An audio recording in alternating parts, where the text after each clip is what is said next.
Bonjour et bienvenue dans ce nouveau numéro du temps d'une bande-annonce, un numéro consacré à F1 le film, réalisé par Joseph Kosinski avec Brad Pitt ou encore Javier Bardem.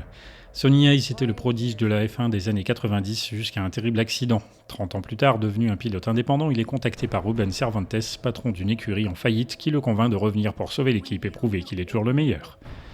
F1 partage le même réalisateur que Top Gun Maverick et cela se ressent dans sa direction artistique basée sur du réalisme avec une utilisation relativement faible d'effets numériques. Tout comme Tom Cruise pilote réellement les avions, Brad Pitt est au volant d'une véritable monoplace. Mais là où Top Gun laisse difficilement de la place à ses personnages secondaires, F1 s'en tire mieux avec les rôles de Ruben, le patron passionné, de Kate McKenna, la directrice technique qui cherche à s'imposer dans un milieu masculin, ou bien sûr de Joshua Pierce, le coéquipier avec qui Hayes forme un duo efficace. Cette crédibilité générale est appuyée par le point fort du film, à savoir son immersion sans précédent dans le monde de la Formule 1.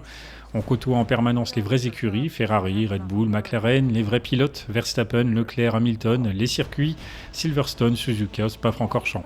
C'est un véritable régal pour le public familier de la catégorie reine du sport automobile. Si on ajoute le bruit caractéristique de l'extinction des feux ou encore en version originale la voix du commentateur anglais David Croft, tout est fait pour plonger le spectateur à 200% dans le monde de la F1.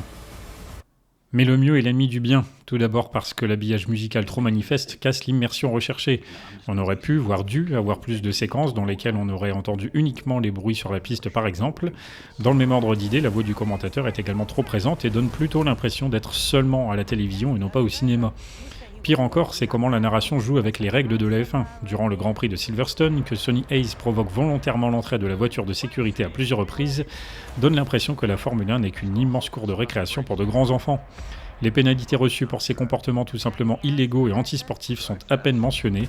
Certes, il ne s'agit que d'une fiction et on peut concevoir que le côté spectacle de la F1 soit privilégié, bien que ce soit avant tout un sport.